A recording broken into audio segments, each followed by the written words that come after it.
Hey everybody, welcome back to IGN Live at E3 2017. My name is Marty Sliva, and I am joined by Steve Gaynor of Fullbright. Hey, how's it going? Steve, welcome.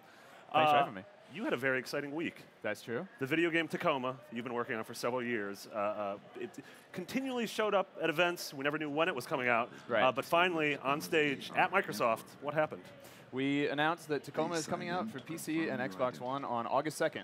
That's so soon? Yeah, it is. It's very soon. That's less than 2 months. Is that terrifying? It's exciting. Let's say it's exciting. Yeah, I was about to say, like, what's the final stretch like? So game development, everything seems to come together at the 25th hour. What is the next 2 months of your life like? Well, so I mean, the thing we're really happy about is the game, the story that you play through, the environments, like everything that's there. We're super happy with it. Yeah. And then that final stretch is just making sure that it runs well, that it's stable. It's all like the technical stuff. Yeah. And you know, as someone who is not a programmer, it's for me to trust our our very brilliant programming team to make that stuff shine. But you know, it's like you said, a lot of that stuff really falls into place right at the end, where everything is kind of ready to go, and you just have to get it out the door. Yeah, so definitely. it's both exciting and terrifying. Yeah. So for people who don't know, Tacoma, this is Fullbright's second game, Gone Home a couple of years ago, one of our Game of the Year nominees. Tacoma seems to have some similar elements, but obviously much different settings. So top level, like, what is Tacoma? Well, so Tacoma is a first-person story game. It's a narrative adventure where you explore the space station Tacoma, after it's been evacuated of its crew. So it had been staffed by a crew of 6. They were evacuated off the station, and you've been hired as a contractor to come onto the station and retrieve the AI that runs the whole facility and return it to its owners. But since you're just a contractor, it's basically need-to-know basis as far as why you're there, what really happened. Yeah. And so as you explore, when you're moving through the station, everything is kind of run by augmented reality. So there's digital information that's overlaid on the environment.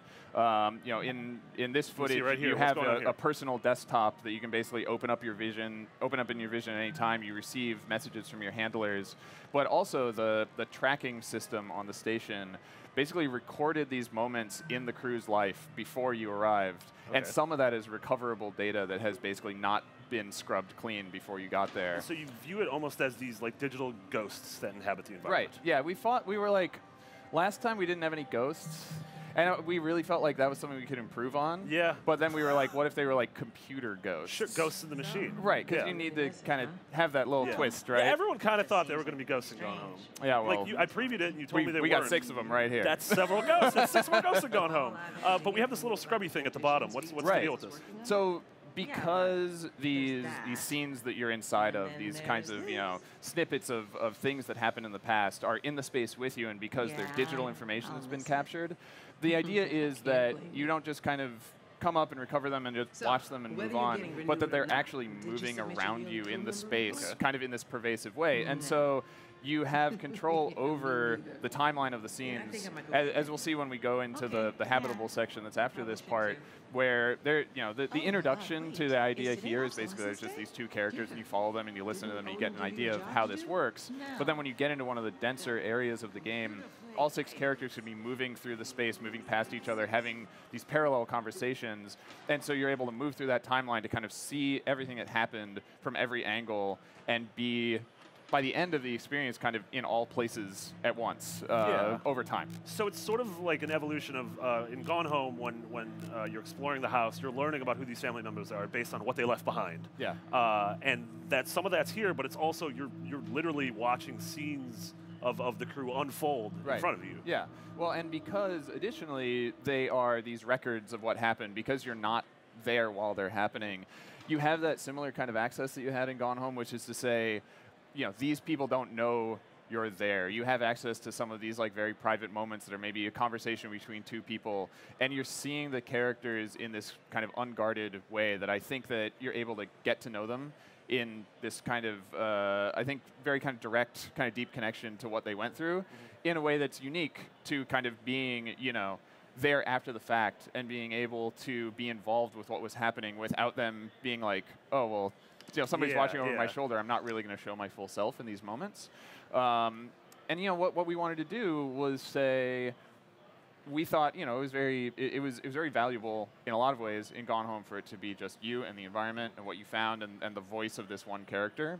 But we wanted to push ourselves to say, how can we involve the player with some of these moments while they're happening, or at least with the feel of kind of being there in the room while they're happening, but also give you that access to every element of it, you know, have you be able to dig into all the details you're interested in.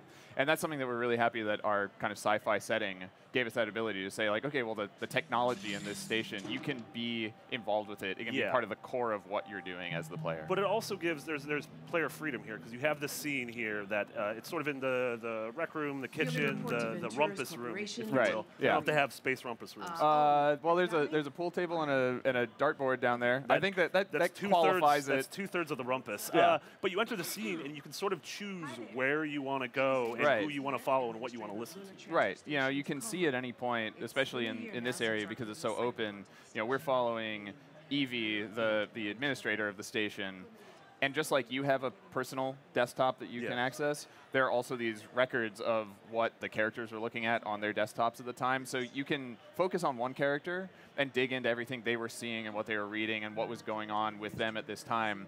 But also, yeah, you'll notice, oh, but you know, Andrew and Clive are in the kitchen having a conversation. I can't be there now because I'm here with Evie, but I can kind of get everything out of this moment that I'm interested in and then pull the timeline back, go somewhere else, kind of build up that layer of understanding of what was going on to get the full picture by the end. So there's sort of a through line through your career between this, Gone Home, and then beforehand when you worked at 2K on BioShock 2 and Minerva's Den, of sort of voyeurism in terms of storytelling and world building. Like, what is it about that interests you, and why is that so effective in video games? Well, I think that, you know, there's this concept especially in like AAA game development. There's this idea of the core fantasy. You know, when the publisher is asking you to pitch to them, they're like, well, what core fantasy are you delivering to the player? And a lot of times it's like, I'm the most awesome dude with like superpowers, and you know, like I'm Master Chief. I can jump higher and, you know, like be more effective in combat than anybody else, and that's awesome. And, you know, when we're making games that are not about combat, that aren't about traditional power fantasy of, like, you know, defeating enemies or whatever, there's a different kind of core fantasy that I think games can give you that is about having access to these environments and having this space to feel like you're completely free to kind of find all these details that are going on to that degree, like you're saying, that it almost has a voyeuristic layer of saying, like, this is not, you know, if I went to my neighbor's house, I mean, maybe somebody would, but generally speaking, you're not just going to be like, I'll go in their bedroom and go through all their drawers and start reading their diary or whatever. I believe that's illegal in most states. At the very least, it's rude. It's frowned upon. But in a game, you know, we can give you a role, like in Gone Home, that is to say, you're a member of this family. One of your family members is missing. You're kind of stuck in this house. You're trying to find out what happened, and kind of give you permission to play that role of, well, okay, I have that freedom to find everything about what happened here in like a deeply interactive way. And in Tacoma, there's that, I think, having the characters be involved in the scenes in real time gives you that additional layer of saying, like, let's say that you are, you know, out at a party or something, right? You're in a conversation with somebody, but you know there's all this other stuff going on around you. Maybe these other two people are talking, and then they seem like they're maybe having an argument, and you don't know what's really going on there. You can only kind of have your own one perspective, but the AR technology in Tacoma allows us to say, what if you could experience everything that this whole group was going through? What if you could say, well, I just had this full experience with you. I'm going to rewind and see what was going on there. And it's a thing that we can't have in real life.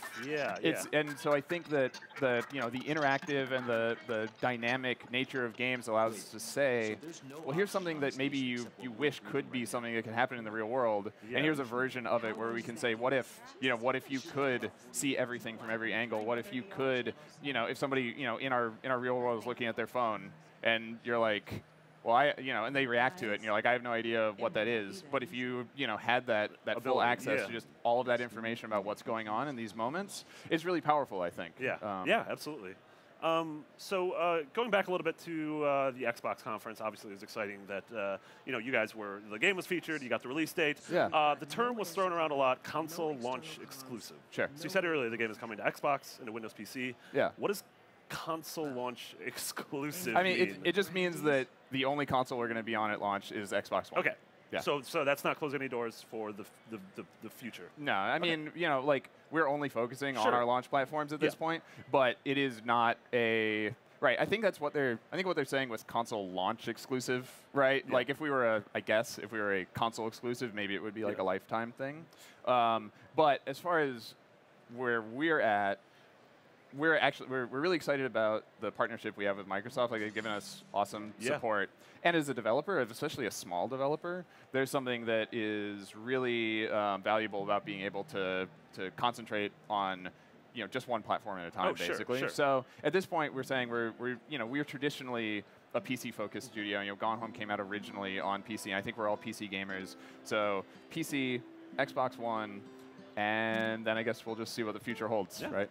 Did that the announcement of the Xbox One X and sort of, obviously you understand hardware a lot better than I do. Is that exciting to you? Do you think that this is going to lead to some cool new sort of experiences? I mean, the thing is, like, as a developer, like we were saying at the beginning, like some of the hardest stuff is the technical stuff, right? Like, make sure it runs smoothly. Like, you generally have to do a lot of work on the content side to be like, oh, do we need to reduce the textures we're using or effects or something, like get the frame rate run, all that kind of stuff.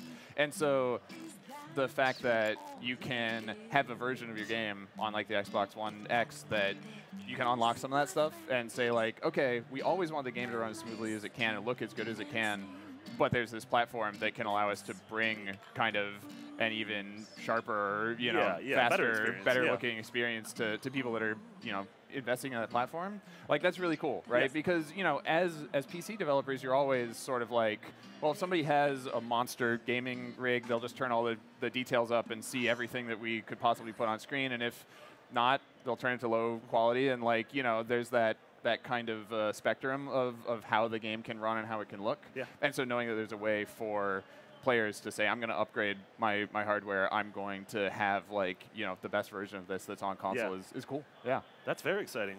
Steve, thank you so much for joining us. Absolutely. Tacoma comes out August 2nd. Yep. Xbox One and PC. We're gonna take a quick break, but first we're gonna show you the trailer for Tacoma. Stick around. Thank you.